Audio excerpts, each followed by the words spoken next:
First, the top news stories. Chief Minister N. Biren launches Rashtriya Poshan Ma and Matru Vandana Saptah.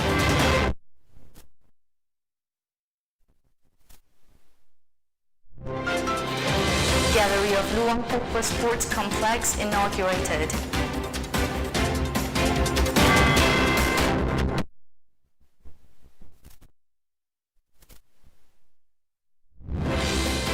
Lilong SDU office building gutted and fire.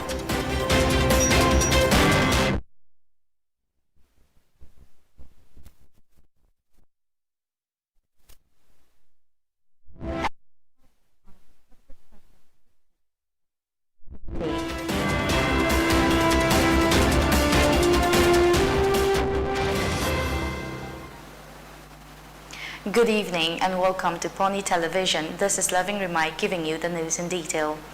Chief Minister N. Biren Singh today launched the Rashtriya Poshan Ma 2021 and Matru Vandana Saptah 2021 at the Chief Minister's Secretariat in Imphal. Launching the schemes, Chief Minister Biren urged all eligible beneficiaries to enroll and avail the benefits of Rashtriya Poshan Ma and Matru Vandana Saptah. Rashtriya Poshan Ma aims to provide antenatal care, promote optimal breastfeeding, prevention from anemia, among others, while the Matru Vandana Saptah provides a cash incentive of Rs 5,000 to pregnant women and lactating mothers. This incentive is meant to provide some financial relief to women during pregnancy and mothers while attending to their infant child. The month of September is observed as Rashtriya Poshan Ma since 2018. Chief Minister Biren also inaugurated the Kaisam Mapa Bridge and the Lairik Yangbam Lekai Hekru Mukhong Bridge constructed under PMGSY over the Imphal River along with the works, Minister T.H. Bishwajit Singh today. At the event, Biren was hopeful that the BJP-led government in the state would be able to bring roads and bridges at par with developed cities in the next 5 years. Chief Minister N. Biren also inaugurated the Southern Gallery of N. Gaura Singh Pavilion at Luang Pokpa Multi-Sports Complex. Luang Shangbam Sports, Youth Affairs and Sports Minister Lepal Haukip attended the function. Meanwhile, a bee box distribution program was held today at Beekeeping Cluster Imphal East, located at Luang Shangbam Makhalekai under SFURTI scheme. Chief Minister N. Biren Singh, his wife N. Hiainu, Education Minister S. Rajan, Imphal East Adaksha P. Bimola, Imphal East Deputy Commissioner K. H. Daina, and officials of Indian Institute of Entrepreneurship ITE, Guwahati were present at the occasion. Lilong SDO office caught fire last night around 10. Office files, documents and computer sets were completely destroyed in the blaze. The fire engulfed the office building before the fire service could arrive at the spot. Lilong MLA Yumkhaibam Antas Khan and a police team led by Tobal SP Yogesh Chandra immediately rushed to the spot to take stock of the situation, according to a report. The Nagaland government is eyeing for 100% literacy in the state by the year 2030. The Nagaland government is planning to achieve this feat by further strengthening the Anganwadi centers and introducing early childhood education system. The state government is also planning to improve the education infrastructure. Currently, the literacy rate in Nagaland stands at 79.55%. Nagaland Chief Minister Nifiu Rio recently unveiled the Nagaland SDG Vision 2030, leaving no one behind. This vision document puts forward strategies, short, medium and long term, to achieve as many as 17 Sustainable Development Goals (SDG), which also includes quality education. The vision document states that its objective is to ensure inclusive and equitable quality education and promote lifelong learning opportunities for all, eliminating gender and other disparities at all levels of education. The Nagaland government further stated that it also plans to enhance vocational training in the state. The Nagaland School Education Department has proposed to introduce early childhood education in the next 10 years. Teachers holding diplomas in early education would be engaged for the early childhood education system. In a rare incident, a 10-year-old girl, Veronica Ngangom, daughter of Gitchandra Ngangom from Oinam Bazar, Makalekai, saved a 1.5-year-old girl named Bhumika Ngangom, daughter of Nauba Ngangom from the same locality, from drowning in a 7-feet-deep local pond. The incident happened on August 26 last. Later, both were taken to primary healthcare center for treatment. They did not have any health problem following the incident, according to the delayed report. Let's take a short break. Stay tuned for more updates.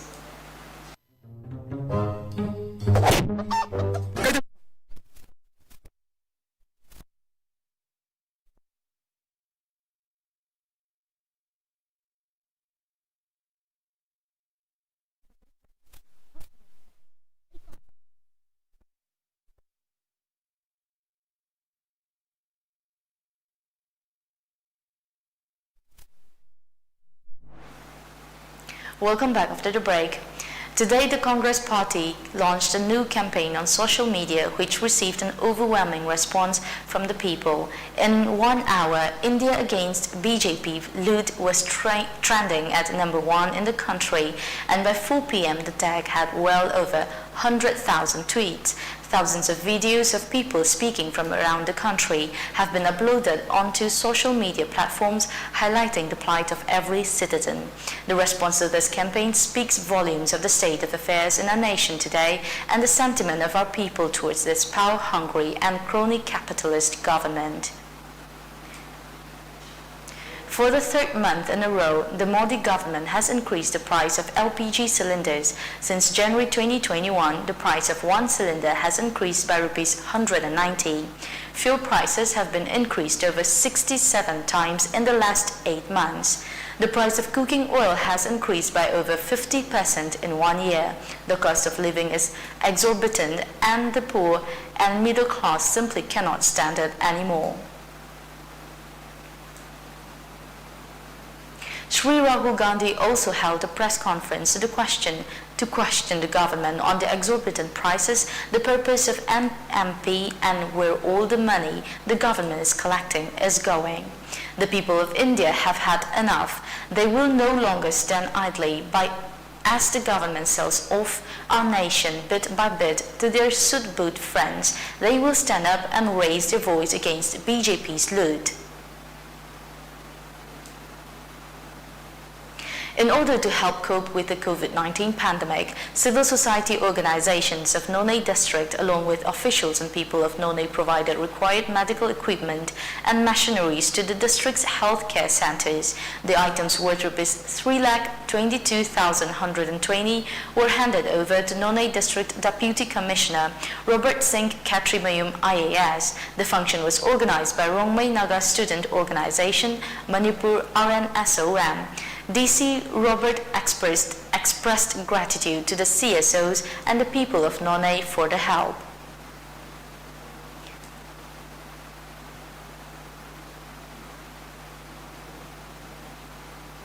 The Tenta Makaleka Youth Development Organization, TMYDO, Tenta Kunjo Makalekai, has kicked off commemoration of Irabot Month. The event started with a distribution of arsenic album 30, a homeopathic medicine, to around 60 villages of Tenta. TMYDO advisor Maibam Premjit, President Naurem Naucha, Secretary Naurem Malimnganba, social and cultural activist Rakesh Naurem, and other members of the club were part of the opening function. Erection of Lamyanba Irabot's statue, tree plantation and other programs will be held during the celebration of 125th Irabot month, says social and cultural activist Rakesh Naurem, adding that statue erection process will start tomorrow with the help of TMYDO Club. RBD Indian Service, Kongman Mangjil, also celebrated the 62nd Indian Oil Day 2021 on the theme Valuing the Trust of a Billion Plug Indian. RBD Indian Service Proprietor Gurumayum Brajamala Devi, along with RBD Manager Gurumayum Rabindra Sharma, and staff attended the celebration. Cooking apron N95 face masks and other items were distributed to the passers-by and different COVID care centers, including Eastern Ideal Girls College and Maharaja Bodhachandra College, to mark the day. Rabindra Sharma said RBD will continue to provide free cooking gas to those who are in containment zone.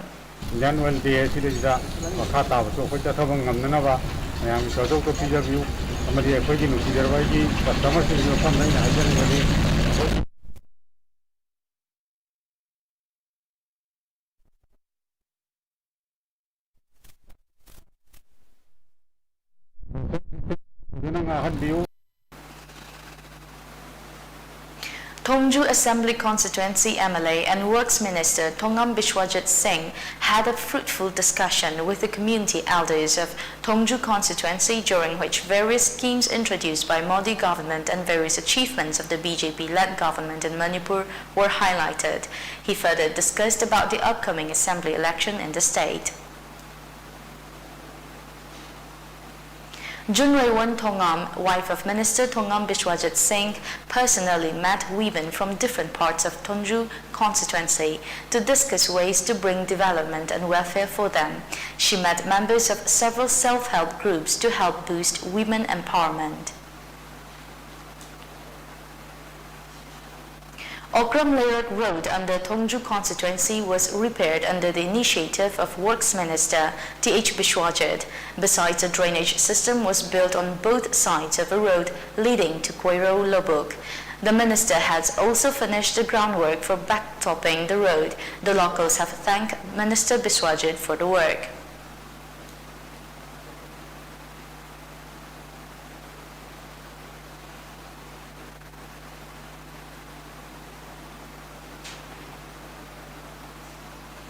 Bishnupur District Administration has started an eviction drive against encroachers along the stretch of Moirang Lamkai and Laikuriambi Road. The district authority said the step has been taken to start road expansion work.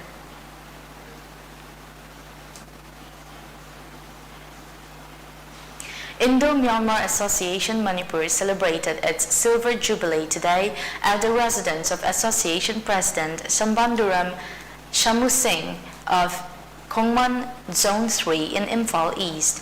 The foundation day of the association, supposed to be celebrated on 23rd April, kept postponed due to COVID-19 pandemic. Retired IAS RIMAI Editors Guild Manipur President Kogendra Komdram, Indo-Myanmar Association Vice President Dr. L. Lokandro and Shambanduram Shamu Singh shared the dais on the occasion.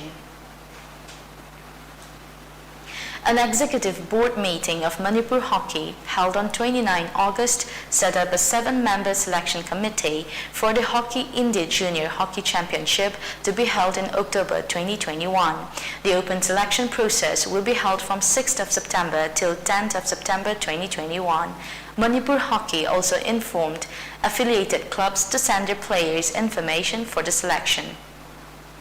Just a day after expansion of the Tripura cabinet, Chief Minister Biplab Dev has announced a minor reshuffle in the cabinet. On Tuesday, as many as 3 new ministers, Ram Prasad Pool, Sushanta Chaudhary, Bhagaban Chanda Das, were inducted into the state cabinet. Ram Prasad Pool has been given the portfolios of home, jail and emergency services and welfare of other backward classes. Sushanta Chaudhary will be the Minister for Information and Cultural Affairs, Youth Affairs and Sports. On the other hand, Bhagaban Chandra Das has been made the Minister of Scheduled Caste, Labour and Animal Resource Development. Mevar Kumar Jamatia, who holds the Tribal Welfare Department, was also given the charge of Fisheries Department from MC Debarma. With Haqqani network controlling Kabul and Mullah Yaqub holding the Kandahar, there is concern that the Taliban government may have a pro-Afghan faction of Kandaharis and pro-Pak faction of Haqqanis, as per a media report.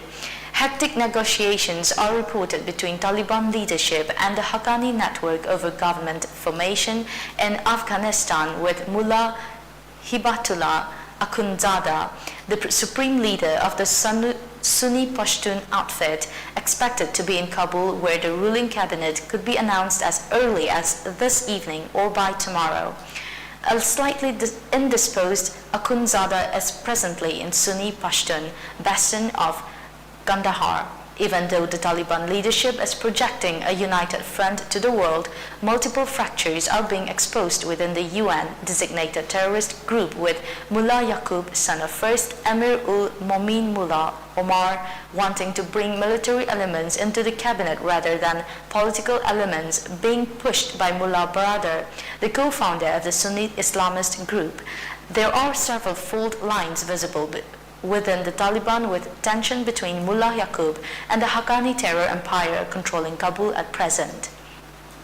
There is a friction between non-Pashtun Taliban and Kandahar faction, just as there are differences between the Pashtun and non-Pashtun tribes, with everyone fighting for their piece of cake in the Afghan government. There is concern within Taliban leadership without the differences coming out in the open and triggering violence, with each group fighting the other as in the Mujahideen days of 1990s. Air pollution is likely to reduce the life expectancy of about 40% of Indians by more than 9 years, according to a report released by a US research group on Wednesday. More than 480 million people living in the vast swathes of central, eastern, and northern India, including the capital, New Delhi, endure significantly high pollution levels, said the report prepared by the Energy Policy Institute at the University of Chicago, EPIC. Alarmingly, India's high levels of air pollution have expanded geographically over time, the EPIC report said. For example, air quality has significantly worsened in the western state of Maharashtra and the central state of Madhya Pradesh, it said. Before we end the bulletin, the top news stories once again.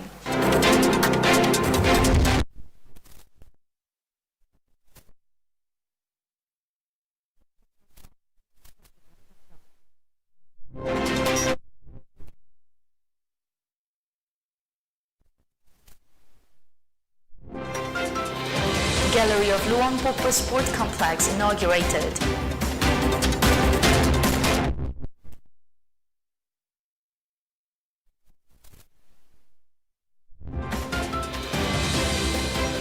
Lilong SDO office building gutted in fire.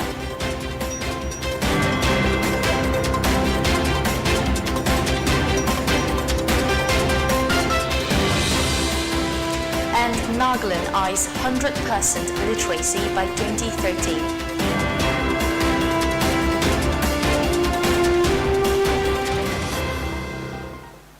That's the end of the English News Bulletin today. Thank you for watching.